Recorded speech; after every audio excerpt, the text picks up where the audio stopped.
Hello everyone, welcome to another edition of Journey to Becoming Head Coach. As always, I'm your host, Jeff Freeman, and today we're going over a 3-3-5 stack, or a 3-5-3, however you want to call it, however you want to define it. I look at it as a 3-3-5 more than a 3-5-3. Again, depending on how you play your fronts and adjust your fronts and things like that. Previously, I did go over a 3-3-5 stack, but that was more kind of based out of a cover 2 shell kind of look, where we kind of inverted our corners, more played like that cover 2 safety look, and had some different reads, and we had some different fronts. This is a true 3-3 stack kind of look, and just some basic philosophy and coaching points of how you can make some adjustments. So as far as how we ran it and how we've done it, again, base coverage was cover 3. We could rotate to cover 2. We did play 3-2, and then we'd also play what we called our white, which was our man free and things like that. So as far as basic stuff, these guys are anywhere between 6 to 8 yards off. Their job obviously is don't get beat deep, deep third, cover 3, all that stuff in a base front. We label these as Falcon and Bandit, or field and boundary. So they rotated based on where we were on the field. Falcon, F, was always to the field. Bandit, boundary, was always to the short side. It just made life easy so they knew where to go, and we didn't have to worry about a bunch of flip-flopping with strength. What we first started doing is originally our stud and our will, they would flip based on strength. We used to do that. Then later on, we were just like, you know what? Let's just keep, our stud and our Falcon together, and our Bandit and our will together. So eventually, it ended up turning into there really was no strength call anymore as far as that determined where these guys went. The stud always stuck with the Falcon. The will always stuck with the Bandit. So we did it a couple of different ways as far as that's concerned. But in any case, this individual was basically 4x2, 4 yards off, 2 yards out if there was a tight end. If we were here, this individual basically apexed last man on line of scrimmage. So if he was the Falcon, he would apex about right there again. Anywhere between 4 to 5 yards off, depending, because obviously, just based on kind of drawing this out, they'd be a little bit wider. So Falcon would probably be, again, apexed about 4-5 yards, apexing. Because he didn't cover 3, he'd have to get to the flat. So we would play games where sometimes we'd line him up, head up. It all kind of depended on where we were on the field and what they like to do. If they like to run bubble a lot, then yeah, we're going to line him head up, so that way he's able to have leverage on bubble. If they didn't really like to throw any kind of bubble screens or anything that way, then we would cheat him inside to help out with any kind of run defense or any kind of run plays that they would have. So we would play games with their alignment. Same thing here. We'd play games, we'd walk him up and have him sit right outside the tight end, kind of scaring him with edge. Now, obviously what most teams I've seen do is he might be 4x2 on the outside, but they would walk up their stud or their willy on the tight end. We did that for the longest time. There was a big argument on it. I actually prefer, and this is my honest opinion, I prefer this look because it gives these two an easy read on that tight end. If that tight end down blocks or helps with a double team, that's an easy run read. If he releases right out the gate or tries to arc for whatever reason and release out, it's either some kind of passing route or it's some kind of outside run. So it gave these two an easy read as far as that was concerned. Because on our Mike, he was just taught to read the inside 3. He got down block and a pull, he knew he had to fill. If he got any kind of reach block, he knew he'd have to scrape through over the top of the tackle, and our stud would have to sit back and scrape through center for cutback.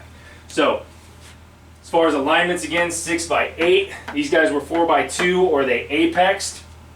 Stud and Willie, they were about 4.5 yards. Depending on our Mike, we put him at 5. If he was really athletic, we'd let him get about 5.5, because we wanted him to be able to scrape C to C. So that's what we essentially wanted our Mike to do. And to be honest, in this kind of a version, these 3 technically need to be your best football players. Technically.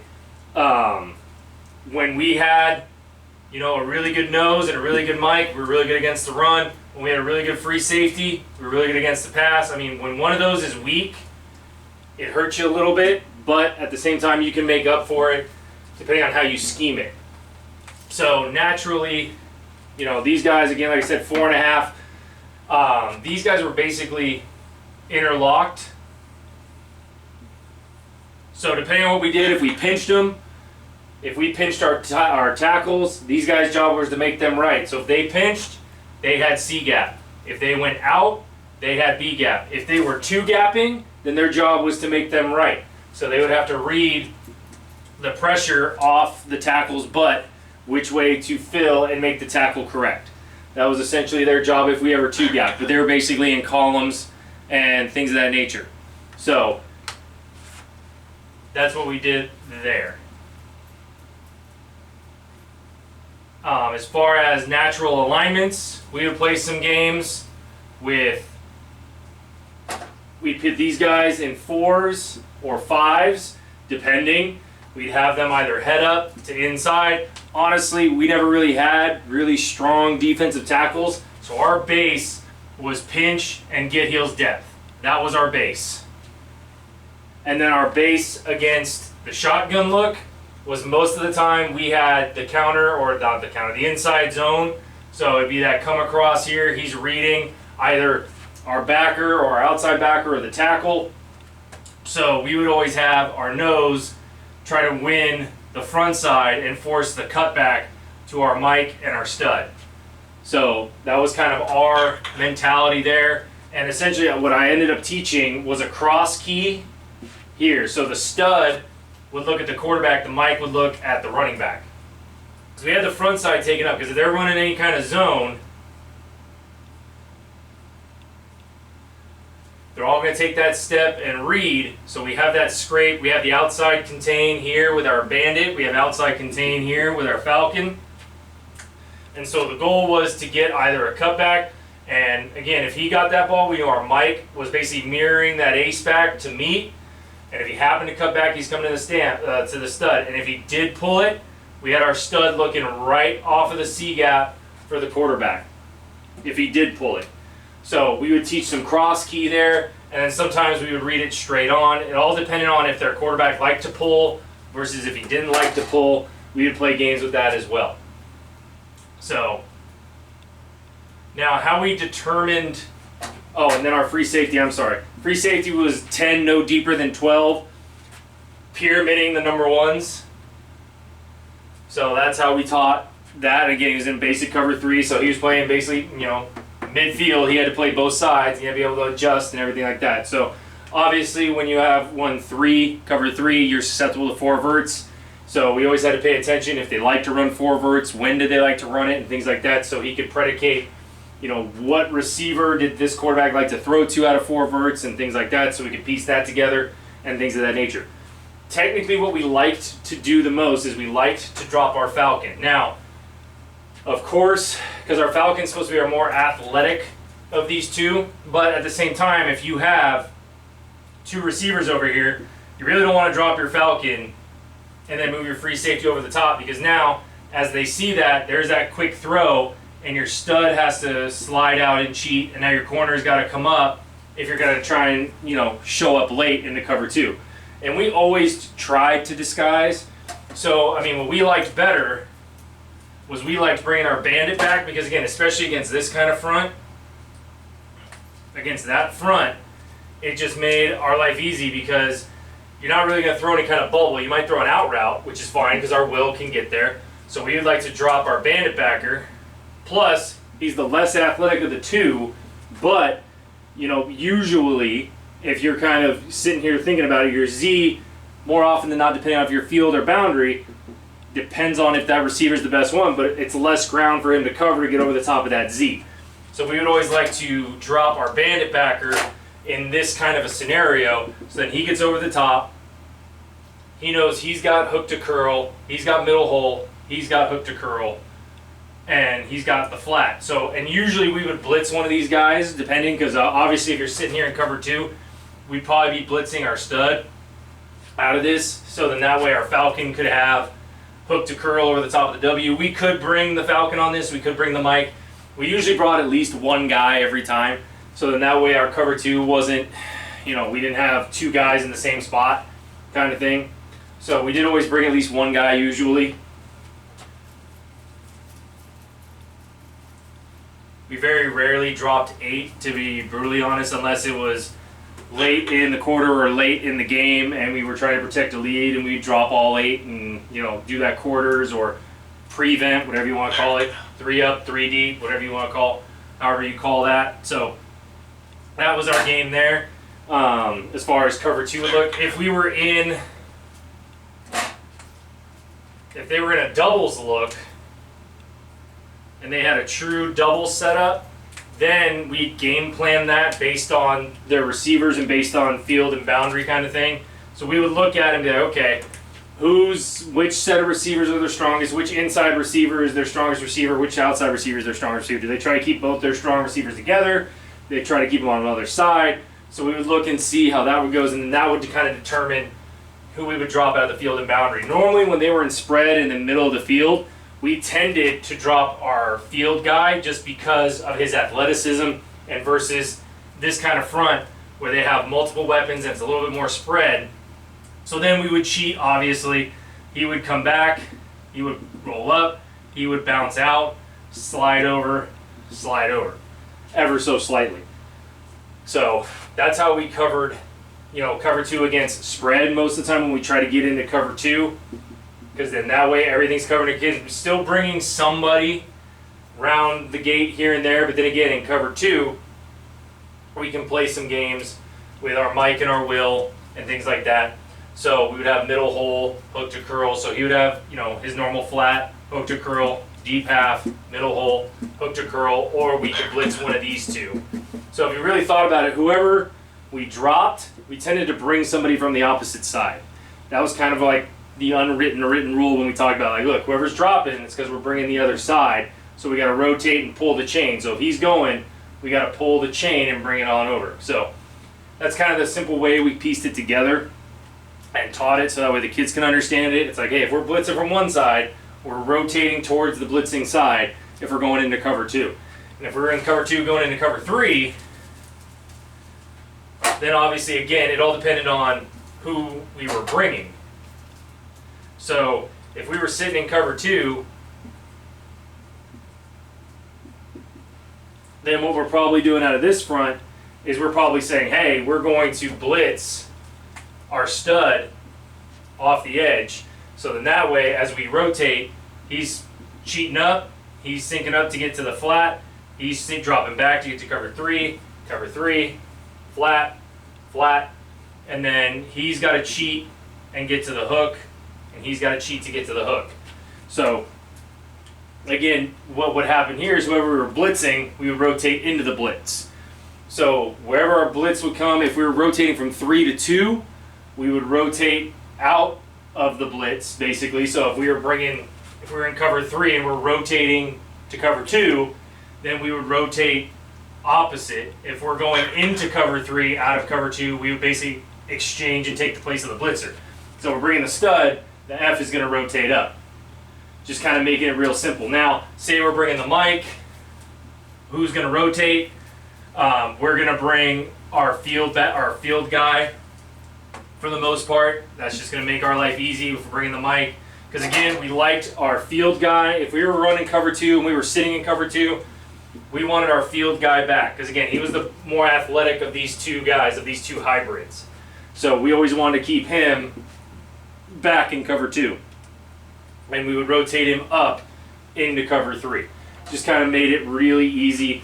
And we use that also against wing T teams. So whenever they try to do that deep motion, that's who we would rotate into the deep motion. Now that means sometimes our free safety would rotate down into the deep motion, but that helped us out a lot against the wing T option and everything else. We rotated into their motion. So that helped us out a lot against that. And again, we liked keeping the naked edge because it made life really easy. No matter what formation we were in, we knew we had anywhere from 5 to 6 in the box. So even if they went trips on us, we knew we had the bandit in the back. We knew we had our bandit back here.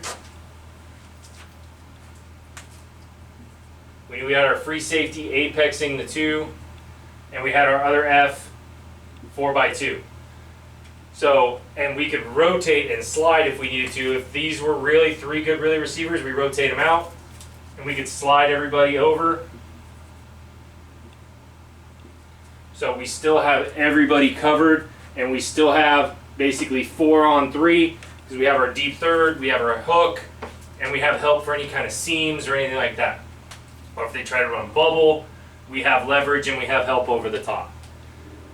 So again, we could adjust really well, really simple, really easy against pretty much any front out of a 3-3-5 stack look. And also, again, as an offensive line guy, trap, everyone always hated trying to run trap against a zero tech. Not too many people enjoyed that. So again, it's just a little bit of a trick, a real basic 3-3-5 stack look using cover 3 as your base coverage.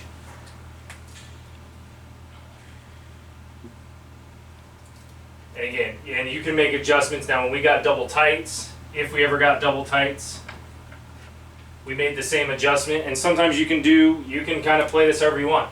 We would bring, to be quite honest, we would bring our Falcon and our Bandit up. Sorry, wrong colors, messing with everybody here. We would bring our Falcon and our Bandit up, and now it looks like a 5-3. Because again, they had outside contain against the run.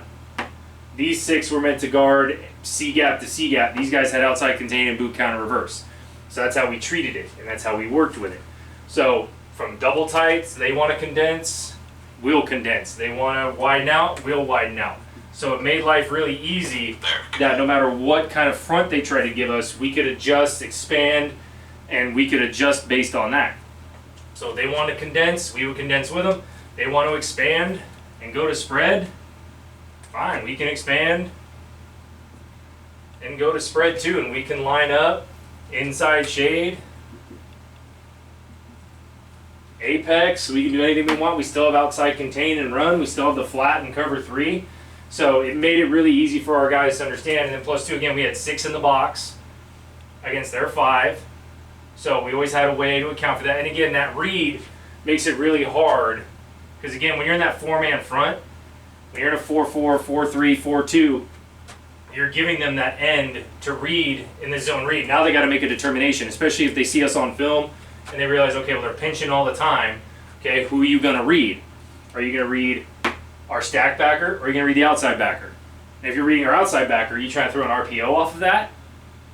Or are you going to read here, and then obviously he has C-gap, so now it pretty much becomes a pull read every time, or a give read every time. And again, we're going front side, and we're pinching, so the only spot for him to really go is to cut back right into our mic. And our free safety is helping in run defense as well. So our free safety is coming up and helping on that. Because you can't bounce it out if everyone does their job. Because again, he's here, he gets that run read from that tackle. He's sitting there at outside for the boot count reverse and outside contain.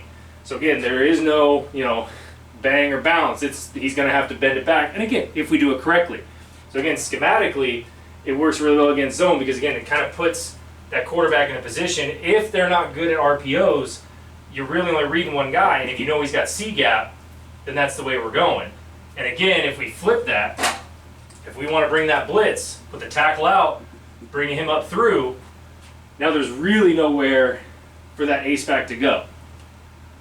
So, and again, on the whiteboard, it looks great, it looks pretty. Obviously, you got to execute it and things of that nature. So on paper and on the whiteboard, yeah, and I guarantee you right now, if I brought an offensive coordinator out here, he'd be like, oh yeah, well, I'm just going to do this, this, and this, and beat you there. The old adage, the last guy with the pen wins. But as far as disciplined, gap sound football, as far as being able to line up from double tights to trips, it gives you a lot of leeway, and it allows you to make it really simple to where these 3 guys have a really easy job. They never move, and they're listening for 1 or 2 calls, in or out, or base.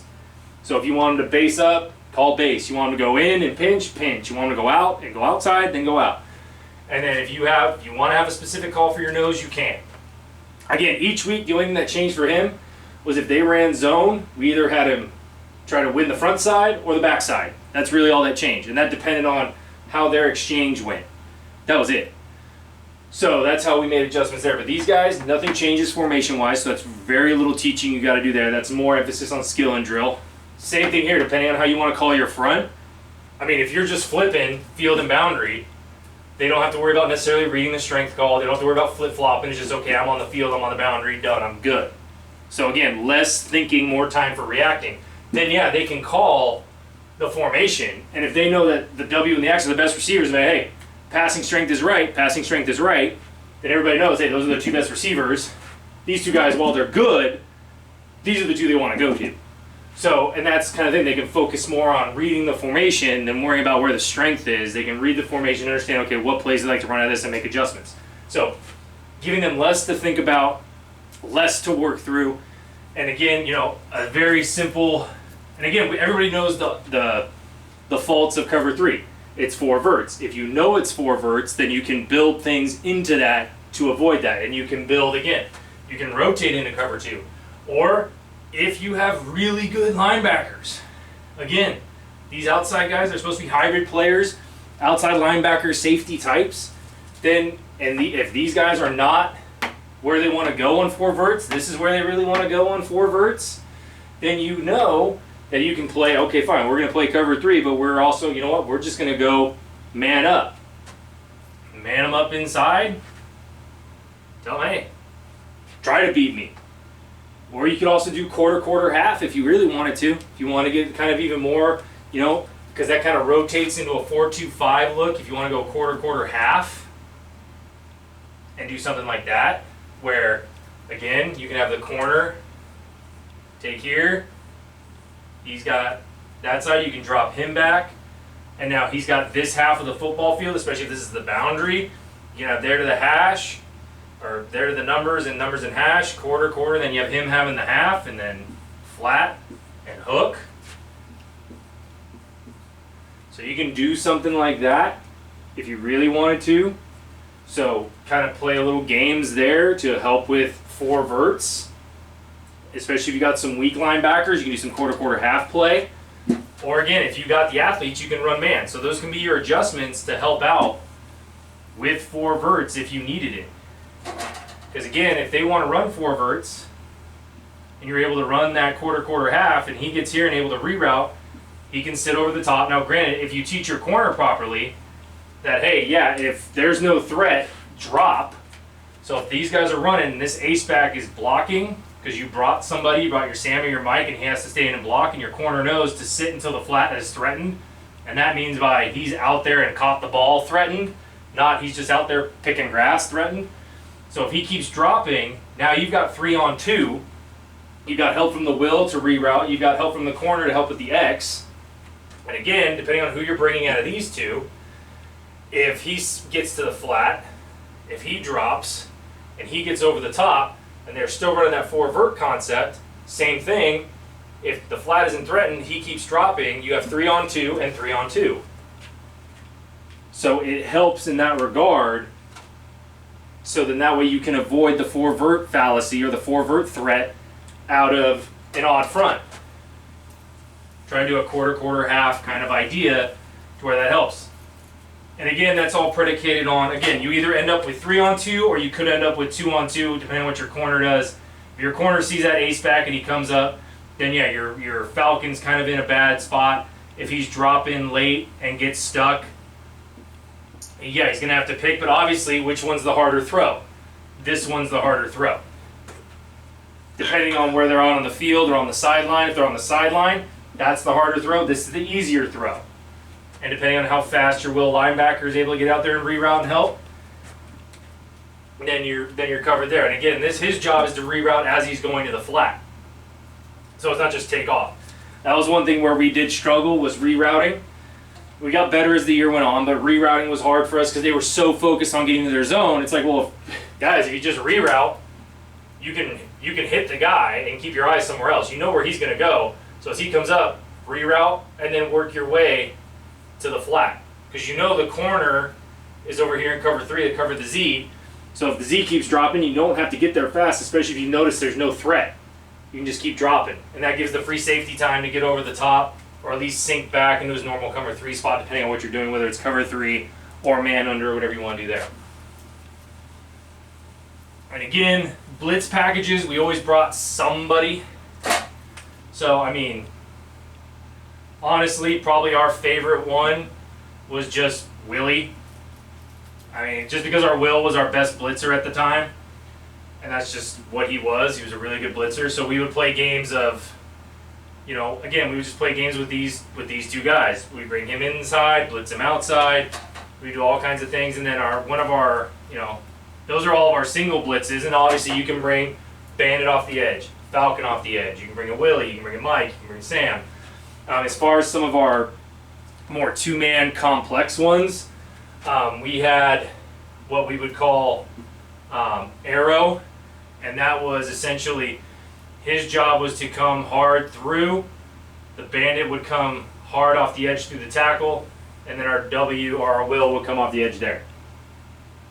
And we would play games with that too, where we would flip it to where instead he's still coming hard, and he would come off edge first, and then he would come flatter, or he would come flat down the line, he would come a little bit higher up. The idea was to kind of force the pull or attack any kind of trapper coming through off the edge.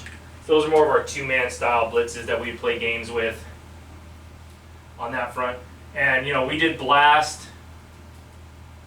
We would do blasts where we would bring the Mike and the Will, or the Sam and the Mike. And honestly, our blasts would be a little bit different. I mean, we would go here, and then we would bring both these guys through. We did run some X stunts, so obviously we can X these guys. We did that also where we just had him two gap, and we would X one of these two. So we could do, like, you know, a wham X, and he would come through on this side and come through right there. So we played games on that as well. Kind of depending on what gap we wanted to attack or what primarily they want to do. Obviously, the quickest way between 2 points is a straight line. So if you could attack the mesh and get through the A gaps, the better, obviously. But, you know, sometimes you got to play games, especially if they were a zone type style of team. Maybe you want to do some more overload blitzing, or if they're a slide protection team, some more overload blitzing off the edge. If they were man, you'd want to try and attack the mesh a little bit more. So just little games we played. But as far as a base, again, as far as a base, these were our alignments. Just very simple. Gave them time to react and align, and we could align from double tights to twins to pro to trips. We didn't get a lot of empty, to be honest, so we never really had to work on it very much. But we could align up to empty as well if we needed to. So again, we were able to go from as condensed as possible to as wide as possible. Even in goal line, we would just condense everybody down. And honestly, if we wanted to go goal line, let's just say they had a full house kind of package, double tight, three back, whatever you want to call it. So they got their double tight package, and they got their QB and everybody and their brother in there. So, and maybe one receiver out here just kind of hanging out. Then, obviously what we would do is we want to keep our bandits outside. We bring our Willie, and we just condense everyone into threes or twos, depending on what we were doing there. And then our free safety would just come up as well. So that's how essentially we aligned, that our corner would be right there. So that's how we would align against goal line. And again, everybody's job never changed. These guys were going through the guards. Again, these guys had attack here, outside edge, and we tend to run man a lot there, so in case these guys did try to release, we had guys over the top, and then these guys were looking for any kind of flares. So again, we could condense as far as they want to condense, or we could widen out as far as they want to widen out. That was kind of the nice thing about the 3-3 stack. So again, thank you for all the love and support, thank you for all the comments, and thank you for everything. I hope you enjoyed it. Again, if you enjoyed it, just share it, and type some things down. So if there's something you want me to go over some more, again, I hope you enjoyed it. Be great, push limits, and hold the line.